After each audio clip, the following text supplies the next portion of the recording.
Olá, Carlos, bom dia. Olá, Seja Tânia, bom bem-vindo. dia. Olá, Sandro, como vão? Tudo bem? Carlos, vamos começar já falando do Sistema Nacional do Meio Ambiente, né, que é um sistema que já foi implantado aí nos anos 80. Queria que você explicasse para os nossos internautas o que é esse sistema e como ele está atualmente. Bom, o Sistema Nacional do Meio Ambiente é a governança ambiental do Brasil, né? São aqueles instrumentos de gestão que estão estabelecidos no Brasil para a governança ambiental. Então, você tem na área federal o grande guarda-chuva, que é representado pelo Ministério do Meio Ambiente, que tem o IBAMA, ICMBio, tem o CONAMA, que é o Conselho Nacional do Meio Ambiente. Nos estados, você tem os órgãos ambientais, e nos municípios, você tem secretarias municipais de meio ambiente por todo o Brasil, né? Então, esse conjunto de governança ambiental, que vai desde a área federal até os municípios, é um sistema integrado, que é o Sistema Nacional do Meio Ambiente, deveria ser integrado, e ele foi criado pela Lei da Política Nacional do Meio Ambiente, 6938, de 1981, e ele estabelece qual deve ser a política nacional do meio ambiente. Então, o Sistema Nacional do Meio Ambiente, todos esses órgãos ambientais do Brasil, eles desenvolvem, devem protagonizar a política nacional do meio ambiente, devem proteger o meio ambiente do Brasil. São os instrumentos de gestão, de governança ambiental que nós temos. E, Carlos, bom, esse sistema, assim, até pelo que a gente vem observando aí ao longo dos últimos 3 anos e meio, está bastante comprometido, né? Assim, a gente vai ter bastante trabalho para que haja, de fato, né, uma recomposição desse sistema que é tão importante aqui para o nosso país, né? É exatamente o que você disse. O sistema ambiental brasileiro, ele já não era o ideal, ele não tem sido, há mais de 15 anos, alguma coisa que atenda às necessidades ambientais do Brasil, porque as coisas estão mudando, nós estamos frente a uma emergência climática, não é? Então, esse sistema ele deveria ser sempre robustecido, ele tem que ser sempre atualizado. Você tem que pensar no Sistema Nacional do Meio Ambiente como um sistema de melhoria contínua, né? Mas o que acontece é que no governo Bolsonaro, ele foi praticamente destruído, né? Você teve a destruição do Conselho Nacional do Meio Ambiente, na medida em que a articulação da sociedade, a representação, ela foi praticamente eliminada e as entidades ambientais são eleitas por um bingo, né, por um sorteio, quer dizer, é uma coisa completamente absurda. E, além disso, os órgãos ambientais que compõem o Sistema Nacional, que é, por exemplo, o IBAMA, eles foram sucateados, neutralizados no aspecto da fiscalização, né? Então, reconstruir esse sistema além de revitalizá-lo naquilo que ele precisa como elemento de instrumento de gestão, né, de estrutura, também é preciso que você tenha recursos para que ele seja eficiente.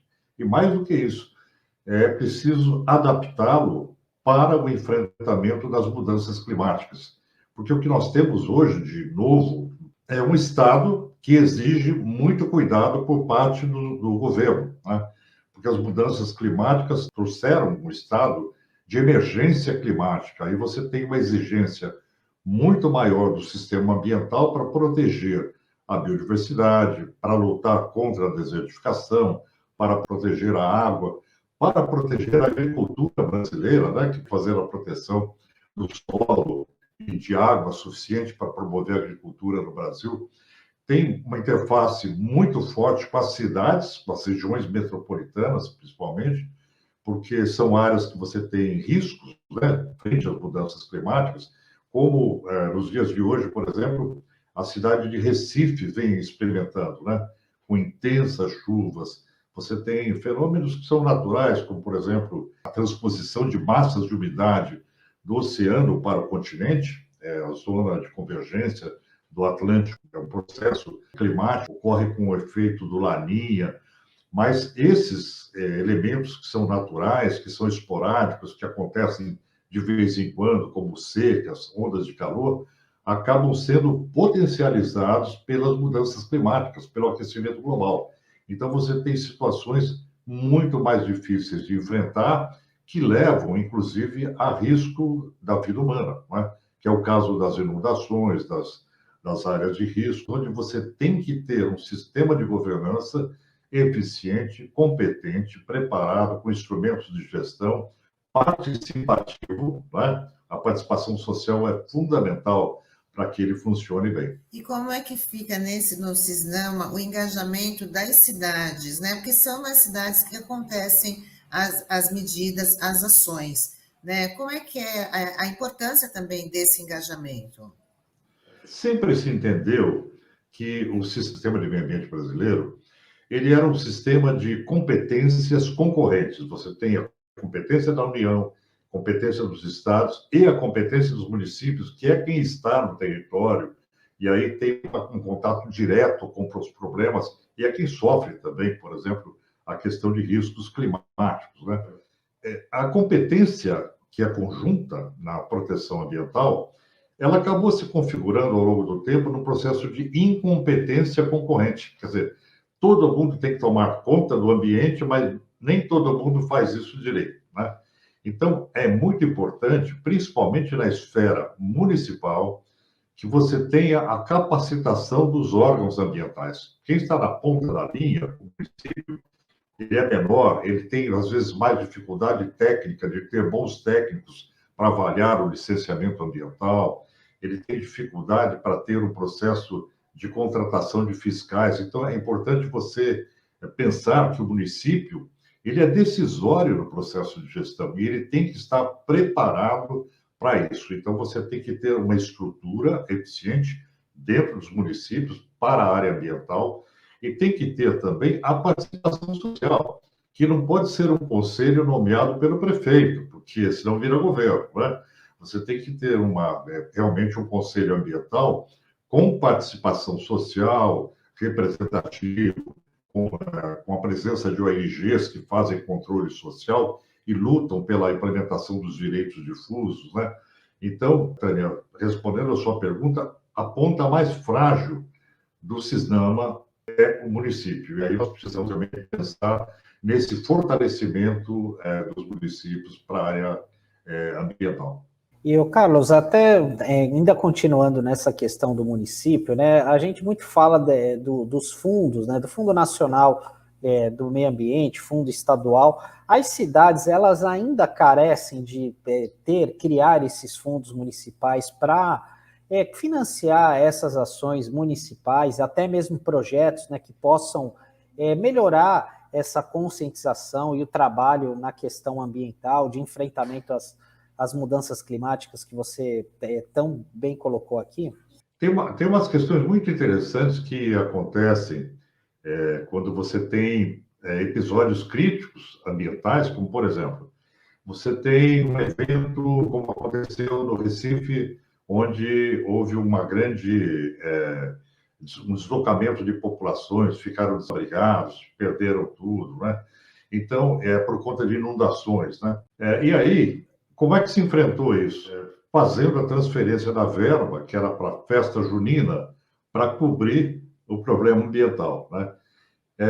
Quando aconteceu também aquele evento em Petrópolis, parte da verba que deveria ter sido destinada para a contenção de encostas, para toda aquela gestão preventiva, para que não ocorresse aquele drama que aconteceu em Petrópolis, foi utilizado nas festas de Réveillon, né? Então, eu queria colocar essa perspectiva de que, principalmente as populações que estão em risco, estão em áreas de risco, elas devem ser organizadas, não é? Porque é o Brasil todo, através de comunidades organizadas para acompanhar recursos, projetos de habitação, tudo que se refere à recuperação ambiental e prevenção de risco. Se você não tiver a comunidade diretamente envolvida, aquela que está sofrendo o risco, você não consegue mover uma política pública efetiva. Então, esse elemento de controle social é fundamental e nós não temos essa ferramenta, né? Eu tenho conversado com pessoas da Defesa Civil de vários estados e a queixa é sempre a mesma. A gente não tem uma participação social efetiva que possa pressionar no sentido de que verbas sejam destinadas ou as verbas destinadas sejam devidamente aplicadas na proteção dessas populações, principalmente de forma preventiva, né? E até mesmo de projetos habitacionais que possam relocar populações de áreas onde existe risco iminente, né? Diante de um evento climático extremo de desabamento. Então, essa necessidade, eu me refiro aqui a verbas para locais que representam risco. Agora, a sua pergunta é mais genérica, né? Você pergunta como é que a gente faz para ter verba para a área ambiental. Dentro do orçamento municipal, deve haver uma destinação específica para a área ambiental. Porque o que se entende hoje, e é claro hoje para a sociedade humana, é que cada real ou dólar do mercado internacional investido na área ambiental hoje pode significar 500 vezes mais no futuro. Quando você corrige os problemas ambientais hoje, você poupa recursos altíssimos para o futuro e o problema é que, muitas vezes, a degradação ambiental, quando você não trabalha de forma preventiva, o custo futuro de uma recuperação não é mais possível para a sociedade humana. Porque você tem situações onde a degradação ambiental atinge um ponto que o recurso para corrigir o problema, primeiro, pode ser que você gaste muito e não corrija o problema. Segundo, que vai custar muito caro a recuperação, né? Então, é muito importante termos em vista que a questão ambiental ela é sempre prioritariamente preventiva, é um elemento preventivo. Por isso é muito importante que os municípios tenham o licenciamento ambiental bem feito, porque você dimensiona o impacto antes que ele ocorra, né? É importante que o licenciamento ambiental seja bem feito também, porque hoje você tem múltiplos impactos que são sinérgicos e cumulativos. Então, quem concessiona, quem licencia, tem que ter uma visão do todo para saber o que o conjunto das alterações ambientais vai representar, por exemplo, numa bacia hidrográfica, num rio, né? O rio atravessa muitos municípios, então você tem que ter essa perspectiva de uma visão mais integrada, mais sinérgica sobre aspectos de cumulatividade, né? E aí tem uma questão que é muito importante, que é, além do município trabalhar dentro do seu território, você tem que ter o papel do Estado que possa prover uma ação integrada de forma regional, né? E é muito importante aí a entrada do planejamento, do zoneamento, né? Além da questão da gestão em si, mas assim, você planejar o território de acordo com as suas especificidades e fragilidades ambientais. O que é difícil é convencer os responsáveis de que o trabalho de prevenção é fundamental, né? E eu queria só perguntar para você sobre a questão. A gente está vivendo assim um período surreal, né, de retrocesso, flexibilização das leis ambientais. O que vamos no próximo governo, né? Quais vão ser as primeiras medidas urgentes, né, que eles vão ter que adotar para poder tentar reverter tudo que a gente está passando aí, com essa passada das boiadas, flexibilização das leis, né? O que vai ter que ser feito de imediato?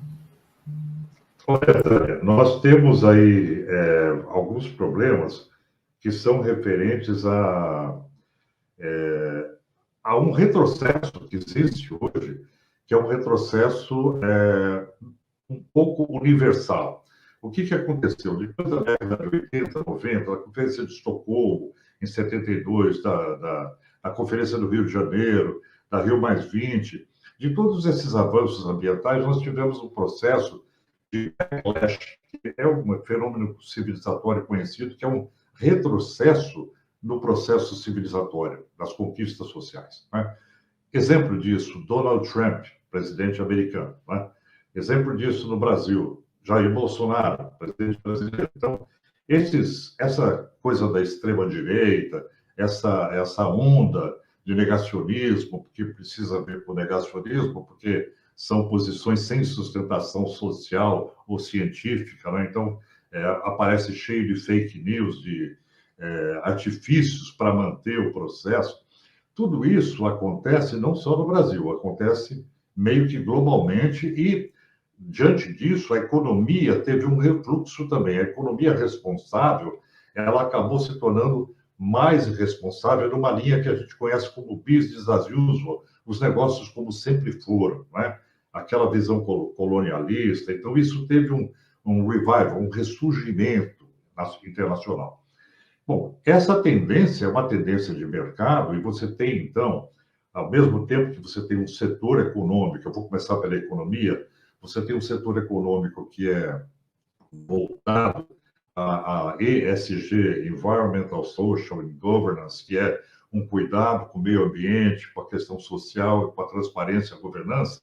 Por outro lado, você tem um setor econômico voltado à lavagem verde, o que a gente chama de greenwashing, é a lavagem da imagem, faz de conta, né, que a empresa é verde, mas não é.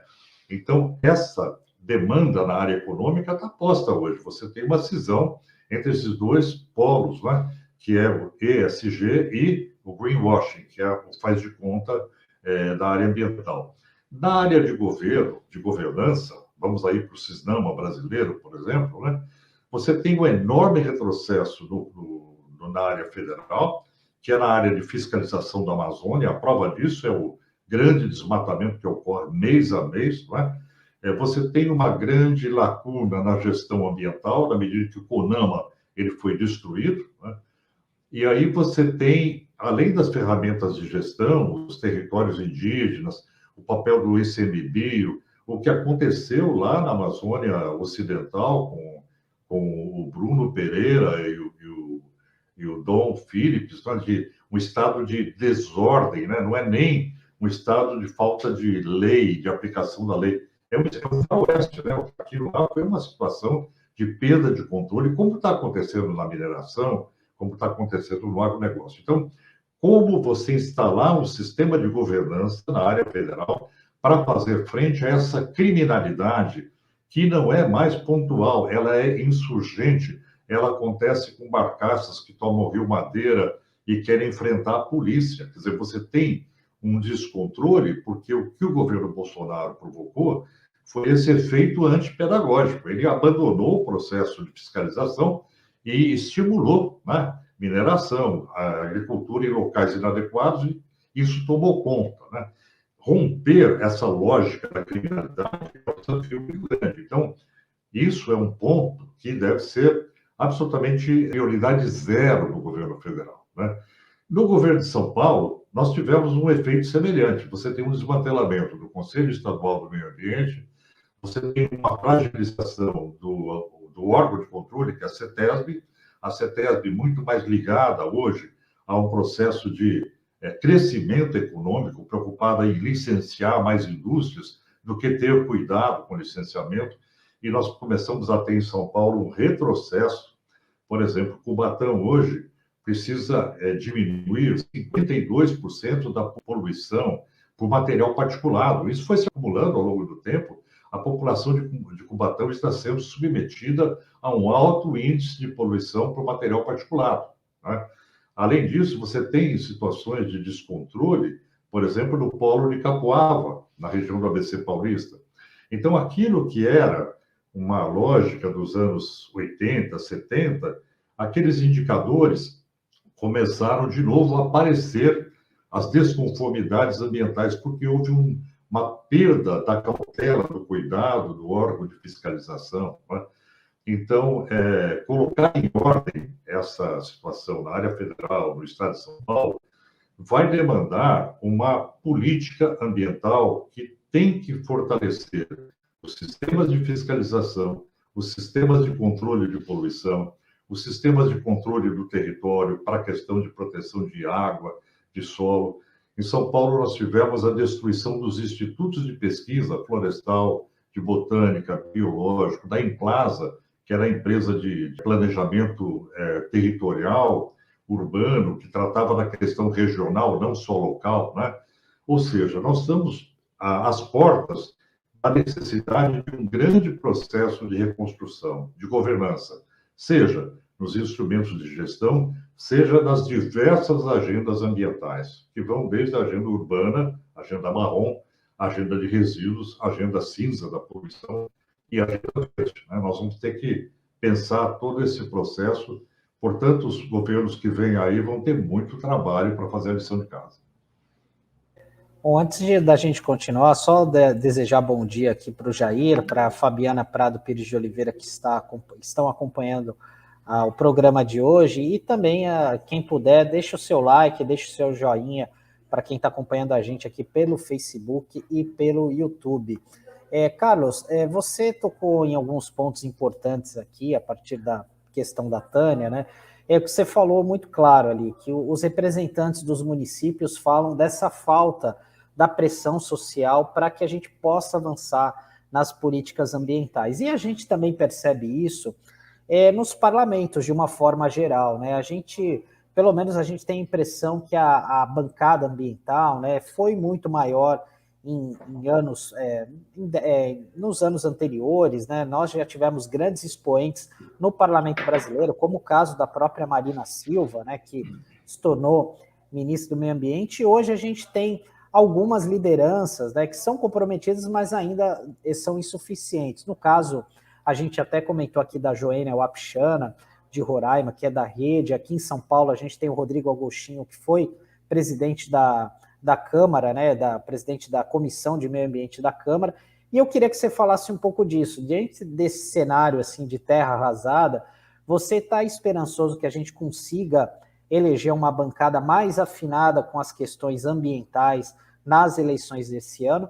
E também queria saber de você o seguinte, se você que lidera a PROAN e outras entidades pretendem fazer algum trabalho de articulação para que os pré-candidatos ao Legislativo e também ao Executivo assinem algum compromisso, algum termo com as principais demandas da área ambiental e também para o enfrentamento das mudanças climáticas? Bom, eu vou começar então pelo legislativo, né? Bom, alguns filósofos que construíram esse nosso modelo de Estado de Direito, como Locke e depois Montesquieu, eles colocavam claramente que no Estado democrático ele precisa da tripartição de poderes. Você tem que ter o executivo, o legislativo e o judiciário independentes para ter equilíbrio de forças, porque de repente se você tem um executivo, como nós temos hoje, que ele é antiambiental, ele não funciona para a área ambiental, nós teríamos que ter como contrapartida um organismo legislativo que fizesse um contrapeso, né? E um judiciário independente. O que aconteceu no Brasil foi uma situação lastimável. Primeiro porque o legislativo está tomado por uma maioria absoluta do agronegócio. Você tem hoje, no nosso Congresso Nacional, aproximadamente 70 e poucos por cento de representações ligadas ao agronegócio, né? Então, como é que você consegue equilibrar a força num caso desses, né? Não é o caso de você ter expoentes de pessoas que possam liderar dentro do Congresso Nacional, mas de você ter maioria, de você ter um equilíbrio de forças para poder fazer no voto, no processo legislativo, diferença, né? Então, quando não se tem um governo executivo lúcido, consciente, responsável, frente à política nacional do meio ambiente, e você não tem o legislativo também com essa condição majoritária de exercer isso, e quando você tem um judiciário onde foram inseridos pela presidência da República ministros que hoje respondem aos comandos dos interesses do Planalto, e não são isentos, pedem vistas, paralisam o processo, nós ficamos numa situação difícil porque as forças da República ficaram desequilibradas, né? Então, como é que a gente consegue esse estágio de equilíbrio? Nós temos que ter um nível de exigência social muito forte. Ainda me parece que as correções, Sandro, têm ocorrido no âmbito judiciário. Você veja aquele pacote de ações que foi votado, né? E aí reverteu os padrões de qualidade do ar do CONAMA. Houve uma determinação do Supremo Tribunal Federal para que o CONAMA revisse os padrões de qualidade do ar, porque fez a lição de casa errada. Você tem uma determinação para que o CONAMA apresente uma nova composição, quer dizer, um decreto presidencial que regulamente o CONAMA de forma constitucional, né? Então, as correções estão se dando no plano jurídico. Então, eu diria para você que a reconstrução desse processo hoje de democracia ambiental brasileira para a gestão do meio ambiente, ela vai passar por essa necessidade de construção de um novo executivo, de um novo legislativo e de uma atuação forte, independente do Poder Judiciário. E nesse processo tem uma questão muito importante, que é o papel da Procuradoria-Geral da República. Ela não pode ser ocupada por pessoas ligadas ao Executivo. Ela tem que ser independente, porque a Procuradoria-Geral da República, ela cumpre o papel de fiscal da lei, é quem está lá para dizer, olha, isso é constitucional, não é inconstitucional. Então, é muito importante que a gente tenha essa independência do fiscal da lei para fazer essa gestão mais adequada. Aí temos que pensar, por exemplo, que a indicação não tenha que ser do presidente, mas tem que ser uma eleição entre os seus pares. Os procuradores da República de todo o Brasil devem eleger o seu representante, não é? Se não se pensar numa eleição nacional, né, de sufrágio do voto do povo para o fiscal da lei. Mas eu acredito que, me parece que a alternativa mais razoável é que o próprio segmento, os procuradores da República, votem um representante ou em 3 representantes, eles votem e aí sim a presidência da República acata a indicação, né?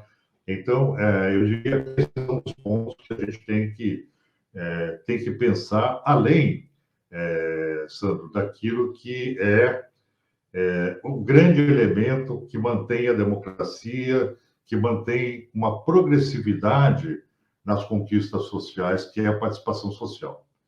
O Brasil tem que ter um fortalecimento do setor não governamental para auditar o governo, para você ter sistemas de controle social efetivos. E o que o PROAN está fazendo hoje é isso. Nós estamos definindo quais são os elementos que nós entendemos necessários para a reconstrução do CISNAMA, na área federal, na área do Estado de São Paulo e com orientações para os municípios. Para o Estado de São Paulo, nós estamos produzindo um dossiê extenso, ele está com 40 tópicos sobre agendas a serem implementadas e correções que devem ser feitas no Estado de São Paulo. Desde a recriação e o fortalecimento do Conselho Estadual, o CONSEMA, que passou por um processo de falência democrática, da representação social.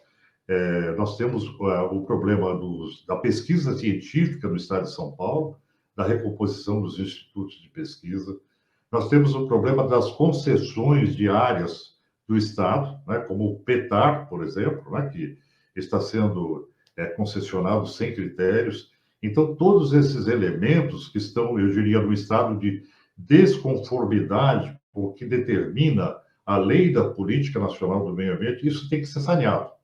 Agora, pedir apenas aos candidatos que assumam esse compromisso é necessário porque é um ato político.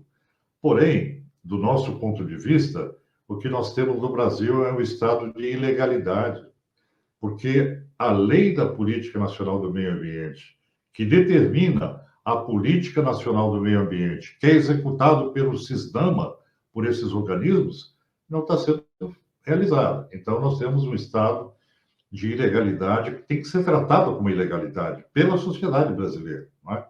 Porque não se trata de questão discricionária que o governo pode decidir o que fazer. O governo tem obrigação de fazer, tem obrigação de prover um sistema eficiente para cumprir os objetivos da Política Nacional do Meio Ambiente, que estão muito claros. O artigo 1º da própria lei, ela coloca os objetivos, não é?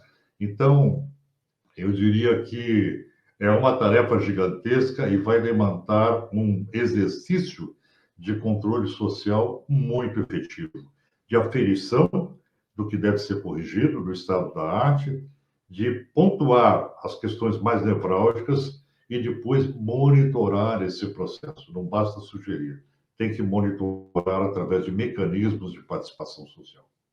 A Amazon, ela divulgou um dado ali muito alarmante em questão da impunidade em relação ao desmatamento da Amazônia, dizendo que o Ministério Público só pune apenas 8%, né, das ações que dão entrada no MPF, né, contra o desmatamento da Amazônia. Então, aí os criminosos se sentem à vontade, já que mais de 70%, né, são arquivados, os processos não seguem adiante. Então, é que nem você tinha até falado no início, né? Ali na Amazônia, uma terra meio sem lei, que as pessoas, né, têm a certeza da impunidade e os crimes vão aumentando cada vez mais. E o que você coloca, Tânia, é muito preocupante, porque você tem um Estado sem lei por vários motivos. Você tem uma limitação da atuação da Procuradoria-Geral da República, como nós já conversamos aqui. O Procurador-Geral da República hoje não é muito afeto à proteção ambiental, porque tem ligações com o Planalto, foi indicado pelo governo central.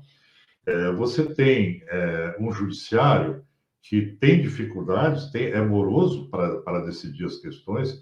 Eu participo do Observatório do Meio Ambiente do Poder Judiciário e a nossa preocupação era colocar um processo em andamento que agregasse todo o sistema ambiental e dentro do judiciário para que se tivesse uma rede de informações que fosse acessível para a sociedade, que fosse acessível para os organismos todos, o IBAMA, o próprio judiciário, no sentido de você criar um grande banco de dados de todos os procedimentos existentes.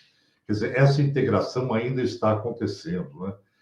Devido ao tamanho da Amazônia, o que representa em termos de dimensão territorial e de falta de fiscalização, o que nós precisamos, além do Judiciário e do Ministério Público, porque você tem um imenso território onde a degradação ocorre em determinados pontos. Você olha a Amazônia, você tem os hotspots do desmatamento, ou seja, é possível você pensar numa fiscalização integrada envolvendo o processo de inteligência do IBAMA, da Polícia Federal, do Exército Nacional em apoio, não prioritariamente, mas em apoio, porque tem logística, dos municípios, dos estados, do Fundo Amazônia, com todo um processo de construção de floresta em pé, estimulando as comunidades a não destruir a floresta, mas sim protegê-la, né?